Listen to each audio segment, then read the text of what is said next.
여러분, 퇴직 노마드, 퇴직 유목민이라는 뜻인데 들어보셨나요? 이 퇴직 유목민이라는 것은 이제 퇴직하고 나서 정착하지 못하고 여기저기 옮겨 다니면서 이제 자발적 실업이 돼버리는 거죠. 아, 더 이상 나 이제 취업 못하겠다. 이렇게 가는 경우가 많거든요. 물론 이제 사람마다 조금씩 틀려요. 이제 예를 들어서 오랫동안 좀 이제 근무를 오랫동안 하시려는 분들의 공통점을 보니까 대부분 다가 이제 가계대출이 많으신 분, 빚이 많으신 분. 빚이 많으신 분들은 당장에 내가 대출이자를 갚아야 되는, 원리금을 갚아야 되는 상황이니까 간절한 거죠. 간절하기 때문에 약간은 좀 험악한 꼴을 당해도 그냥 쭉 가는 게 있어요. 그분은 뭐 한 회사에서 뭐 한 1, 2년 그렇게 이상 근무를 하는 거죠. 근데 대부분 다가 크게 뭐 애들 이제 뭐 학비라든지 뭐 학원비라든지 이런 게 아니고 그냥 생활비를 충당하는 정도면은 이분들은 거의 다가 오래 못 다닙니다. 그러니까 이제 제가 오래 못 다니는 이유를 찾아봤어요. 찾아보고 하니까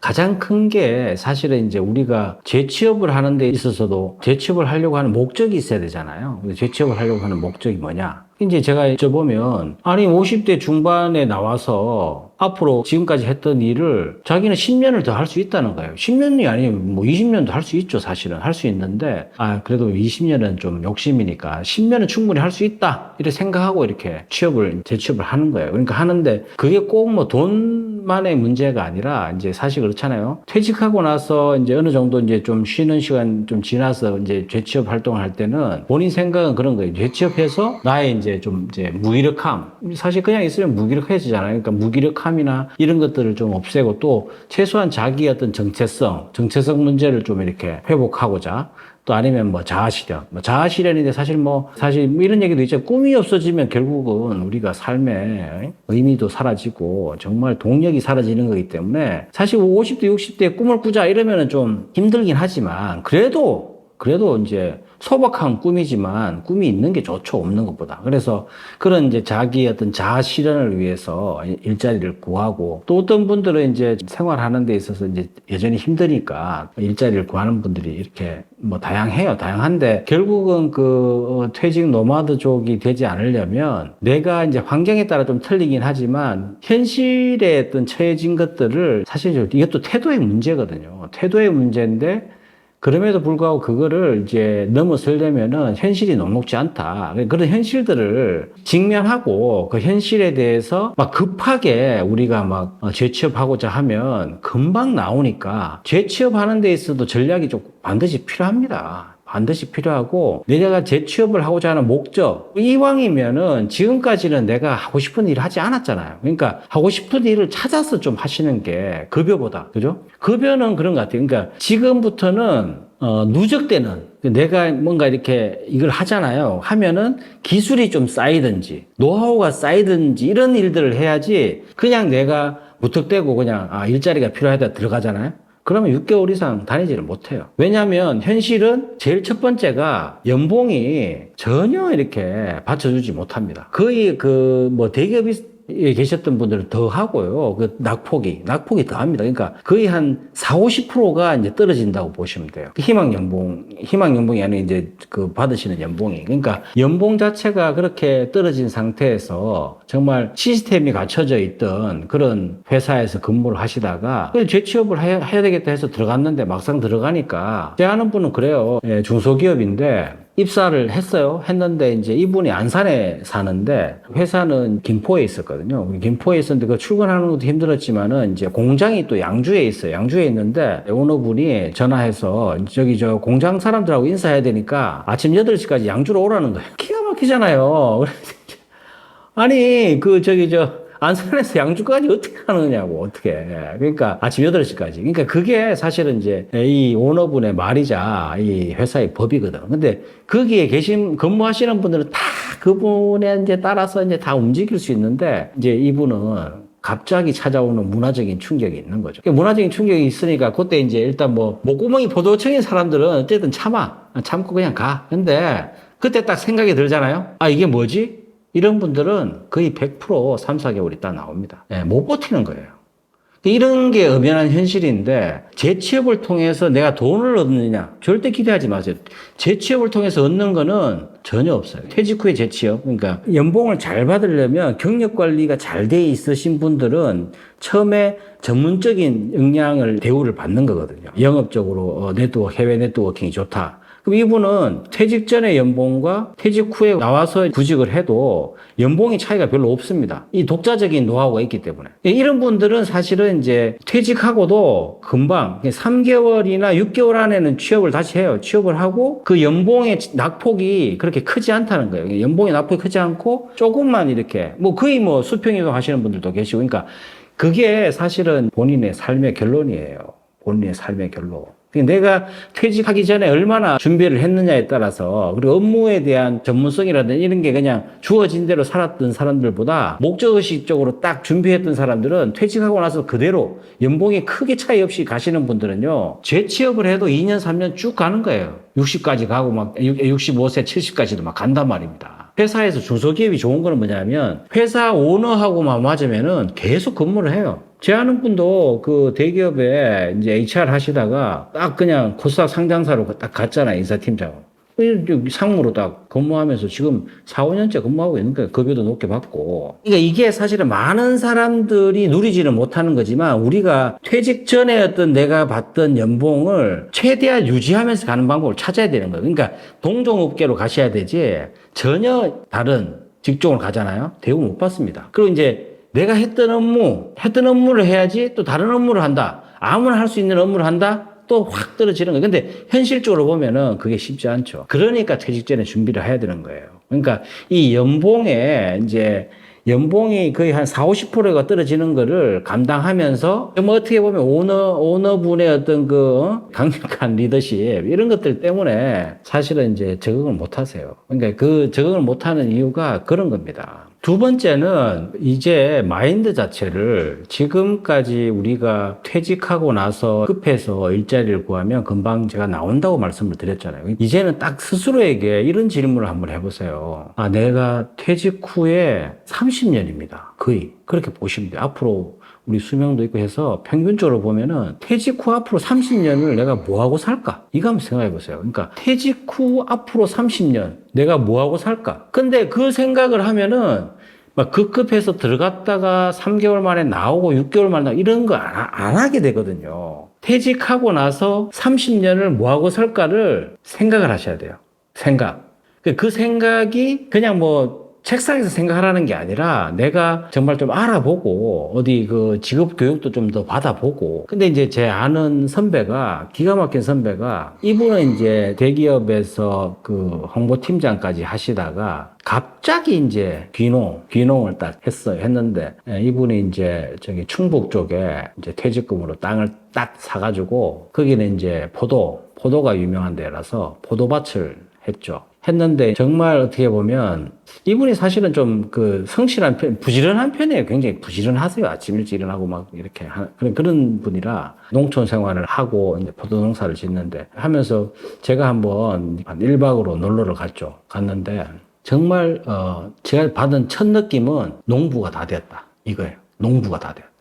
이분이 사실은 들인 돈, 정말 어떻게 보면 이제 농사 짓는 거에 대한 거를 처음에는 가서 땅을 사야 되잖아요. 과수원을 사야 되잖아요. 그러니까 밭을 사고 했던 그런 일들을 이야기를 쭉 하는데 사실 이게 귀농이라는 게 쉽지 않잖아요. 아는데 이분이 이제 정말 꼼꼼하게 알아봤더라고. 알아보고 자기가 이제 어디에 있을 건지도 다 생각하고 해서 이제 충북으로 딱 결정을 해서 갔는데 거기에 이제 밭도 좋아요. 이제 산에 이렇게 이제 좀 올라가니까 있는데. 근데 제가 어디에서 좀 이렇게 좀 약간 울컥했냐 하면은 이분이 농부가 되었구나라는 생각이 들었던 게 농사를 막 그냥 더울 때 막 하잖아요. 하고 나서 제가 왔으니까 이제 서울에서 왔으니까 뭔가를 이제 대접을 해주고 싶다고 그냥 거기서 그냥 차려서 그냥 이렇게 먹으면 되는데 굳이 또 읍내를 가자는 걸 갔는데 읍내에 가서 진짜 어떻게 보면 허름한 중국집이잖아요. 중국집에 가서 이제 이분이 이제 사실 농사 지으면서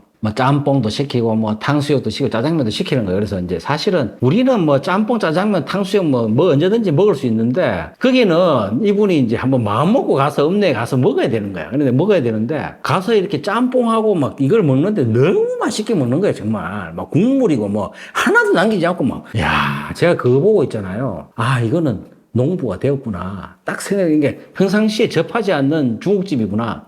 그렇게 맛있게 드시고 그냥 거기에다 반주로 소주 쫙 하는데 끝내주는 거예요. 그래서 아, 이게 그래야지만 이제 농사를 또 가서 이렇게 하는 건데 그 이분이 사실 지금은 그래요. 지금은 자기가 들인 자금, 투자금 대비 사실 뽑기는 힘들죠. 힘든데도 그냥 하루 일어나서 아침 일어나서 또 농사처럼 농부처럼 지내는 거 자체가 거의 한 3년, 4년, 5년 돼도 사실은 이제 힘든데 이분도 거의 그 정도 됐죠. 그러니까 점점 더 자기 몸이 이렇게 그렇게 바뀌는 거예요. 사실 농사 짓는 게 어떤 겁니까? 온 몸이 아픈 거예요. 그러니까 이게 안 쓰던 근육을 이제 써야 되는 거잖아요. 안 쓰던 허리, 안 쓰던 무릎, 어깨 이런 걸 써야 되니까 그게 온몸에 막 그냥 파스로 처음에는 막 몇 개월 동안, 몇 년 동안 파스로 붙이고 살았대요. 근데 그게 이제 막 익숙해지는 거죠. 그게 뭐 근육도 익숙해지고 뭐 운동이라는 게 뭐 있어요. 아침 일어나서 그냥 밭에 가서 뭐 이것저것 하는 게 운동인데.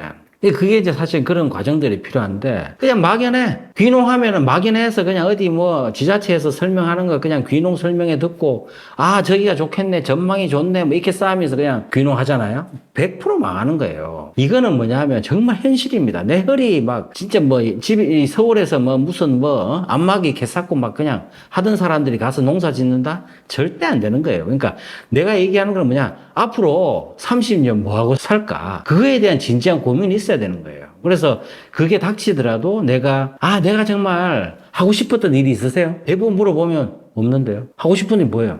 없어요. 그게 우리 현실인 거예요. 하고 싶은 일이 없는데 이것저것 일 해봐야 나이도 많은데 힘들어 죽겠는데 그거 어떻게 하냐 이거지.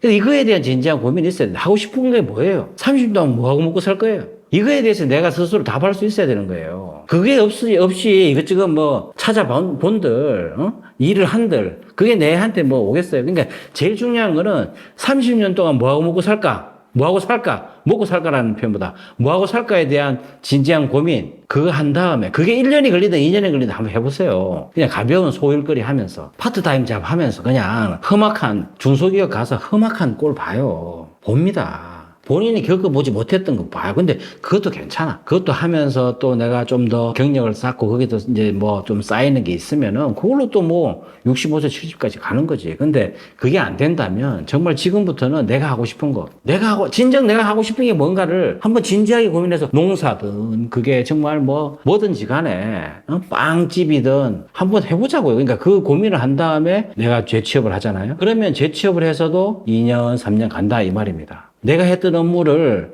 지금까지 해왔던 것들을 가지고 그대로 가서 재취업해서 떠먹는다? 그게 베스트죠. 동종의 업무. 동종의 업무를 하면서 아까도 말씀드렸지만 그런 내가 똑같은 일을 하면서 크게 연봉이 차이 없이 가서 이렇게 일을 할 수 있으면 그거는 뭐 베스트죠. 근데 그렇지 않아요. 대부분 현실은 전혀 내가 다른 업무를 하게 되거든요. 다른 업무를 하는 것 자체가 목구멍이 퍼두창이라 할 수밖에 없는 거라면 그 일 자체에 대해서 충분히 내 스스로가 어떤 그 목적의식적으로 이렇게 그걸 내 스스로 받아들이고 태도를 바꾸고 거기에 대해서 내가 앞으로 가야 되는데 대부분은 내가 이 연봉 받고 이거 해? 이런 생각, 이런 거품들이 있기 때문에 퇴직하고 3년 안에 재취업을 계속 해도 정착을 못 한다는 말입니다. 그래서 이제 퇴직 유목민 얘기가 나오는 거예요. 그러니까 막 급하다고 내가 막 일자리 구하는 것도 중요하지만은 거기에 그 일을 하기 위해서는 내가 스스로가 이 일이 내한테 맞는지 그게 이제 아무리 멀어도 지난번에도 말씀드렸지만은 그냥 기술연구소장 하시다가 그냥 멀어도 지하철 타고 가면서 일을 했다 72세까지 했다고 그랬잖아요. 그러니까 그런 것처럼 내가 이 일은 내가 꼭 하고 싶은 일이고 급여 연봉에 상관없이 내가 일을 해도 보람이 느껴지고 이 일을 통해서 내가 좀 쌓이고 누적이 되고 그러면 이제 몇 년 지나면 내가 그 몸값이 점점 더 올라가는 게 있거든요. 근데 그런 거 없이 그냥 급급해서 이 일 했다가 저 일 했다가 그만뒀다가 이 일을 그만뒀다가 이렇게 이제 유목민처럼 살면은 5년, 10년이 지나도 똑같은 거예요. 똑같은 거. 현실은 똑같은, 나아지지 않아. 그때는 이제 이제 포기. 나 이제 더 이상 일 안 할래. 그냥 내가 그냥 주어진 대로 살래. 그렇게 얘기하는 거잖아요. 근데 어떤 분은 우리 영상 보고 댓글 올리셨는데 진짜 와닿더라고요. 그러니까 자기는 정년퇴직하고 이제 야간 2교대로 그 경비를 하신대요. 월 270만 원 받으시면. 근데 자기는 이제 홀로서기 했다고 이제 당당하게 이제 저한테 말씀을 하시더라고요. 그러니까 이 경비도 있잖아요. 제가 이제 그랬어요. 아파트 그 옆에 경비하시는 분이 이제 이렇게 기회가 돼가지고 이제 얘기를 나눌 적이 있었는데 이분은 이제 은행의 지점장 출신인데 나이가 많으세요. 70대 중반이니까. 경비가 제일 힘든 게 뭔지 아세요? 이 경비하시는 분들이? 주부. 분들이 계세요. 거기에 그 부녀회장인가 뭔가. 그분들의 갑질이 장난 아니거든요. 거기에 이제 그 막 일일이 막 이랬네 저랬네 하는 거를 이제 감당을 하려면은 진짜 참고 또 참고 또 참는 것밖에 없는데 다른 분은 에라이 그 저런 진짜 못 보겠다 하고 이제 나가버렸는데 이분은 그래도 아, 이래요, 저래요, 이래요, 저래 하면서 대답을 다 하시는 거예요. 그 질문에 언제, 아, 그래요, 아, 불편하셨겠네. 이런 분들은 정말 이 내공이 장난 아닌 거예요. 그걸 감당해낼 수 있는 내공이. 이런 분들은 70몇 살까지 지금 이제 경비를 하세요. 그러니까 홀로 쓰기가 되신 거죠. 아이, 이제 세상 험악한 거를 자기가 이제 몸으로 다 이제 체화시켜서 자기 걸로 딱 만들어서 딱 세상하고 지금 맞닿아 하면서 이제 가시는 분들도 많으신 거죠. 그러니까 자기하고 잘 맞는 그게 있답니다. 분명히 있어요. 내하고 맞는 일을 찾고 제일 좋은 거는 50대 중반까지 내가 하고 싶은 거 못하면 살았잖아요. 그러면 이제 앞으로는 우리 하고 싶은 거 하면서 살자고요. 약간 그게 돈이 안 되더라도. 근데 그게 원칙이 있어야 돼요. 누적되는 거. 내가 이제 요거 한 가지 했어. 그럼 그 다음 해에는 조금 더 쌓이는 걸 해야지 휘발성이 있는 거는 이거 해보면 또 날라가고 저거 하면 또 날라가. 이거 하잖아요. 이거 하면은 쌓이는 게 없어. 그리고 내 몸값도 안 쌓이고 응? 맨날 똑같아. 그건 안 되고 내가 좋아하는 일 농사 짓는데 대기업 그 형도 그렇잖아요. 지금은 조금씩 수입이 올라가고 거기에서 자기 보람도 좀 느껴지고 거기에서 또 이제 재미도 있고 농부처럼 사는 거 짬뽕 맛있게 먹고 얼마나 맛있게 먹는지 몰라요. 그러니까 그게 저는 사실 좀 부러웠어요. 거기에서 농사 지으면서 가서 그 흐름한 중국집에서 앉아가지고 지금은 장면도 생생해. 그냥 얼마나 맛있게 먹는지 국물 하나도 안 남겨 그냥. 야, 그게 정말 진정한 농부구나. 땀 뻘뻘 흘리면서 가서 그 맛있게 그냥 소주 한 잔 먹으면서 그냥 짬뽕 먹는데 정말 그게 너무 맛있어요, 저는. 그러니까 우리 진짜 좋아하는 일 하자고요. 진짜 우리가 돈이 안 돼도 내가 진정 좋아하는 게 뭔가 그거 한번 찾아보자고요. 그러니까 퇴직금 날리지 말고 그냥 조급해하지 말고 나와서 나오기 전에 하시면 최고. 나오기 전에 진짜 미리 가보고 좀 우리 막연한 거 있잖아요. 머릿속에 생각하는 거 진짜 이제 앞으로는 안 돼. 부딪히는 거. 현실과 부딪히면서 부대끼면서 살아가는 거. 뭔가 이렇게 부딪히면서 얻는 게 더 많은 거거든요. 그러니까 뭐 유튜브도 보셔야지. 우리 자리잡자도 보고 이것도 보고 해야 되는데 정말 더 중요한 건 내가 몸으로 직접 느끼는 거. 이거를 통해서 배우자는 겁니다. 퇴직하고 나서는 몸으로 느끼면서 우리 스스로 뭐를 좋아하는지를 스스로 깨달으면서 스텝 바이 스텝으로 가시면은요. 앞으로 30년 충분히 우리가 일하면서 살 수 있어요. 자리잡자가 추리잡주의는 뭐냐 하면은 80세까지 일하자예요. 예, 80세까지 일하자. 퇴직금 날리지 말자. 이겁니다. 우리가 퇴직 노마드, 퇴직 유목민 소리 듣지 말고 정말 내가 원하는 거 딱, 하나 찾아가지고 그게 몇 년이 걸리든 그걸 찾아가지고 80까지 일하자고요. 아시겠죠?